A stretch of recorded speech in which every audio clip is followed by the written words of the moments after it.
Hey everybody, what is going on? I hope you guys are all doing well and welcome to another tutorial video. In this video, I'm going to be explaining to you guys how you can set up a blog page on your Squarespace site. So let's get right into it. Now, this is very easy to do. You just need to set up a blog, and the way you do this is you go into your pages menu. From here, either under main navigation or under not linked, you're going to create a new page. I'm going to create a new one under not linked, and under collections, select a blog. Then you're going to need to select a template. It really doesn't matter what you select. Name it whatever you want. I'll name it blog 2.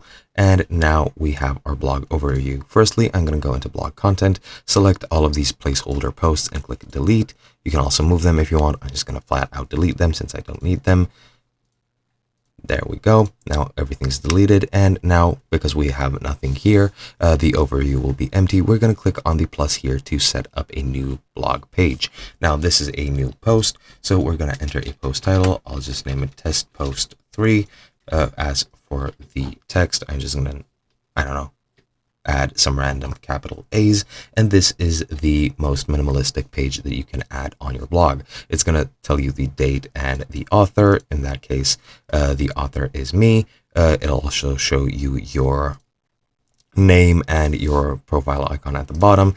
If you click on either of these, you can set up the content. You can add a featured image or make an excerpt. You can set up other options, toggle the SEO and change that, add a social image, share it, and add a location if you want. I'm not going to do anything of the sort. You can click save if you want to save it as a draft, or you can publish it immediately or set up a schedule. If you click schedule, you need to select a time and date, but I'm just going to publish it immediately. And now we have our test post. You can then click these 3 dots to either duplicate it, delete it, or go into settings.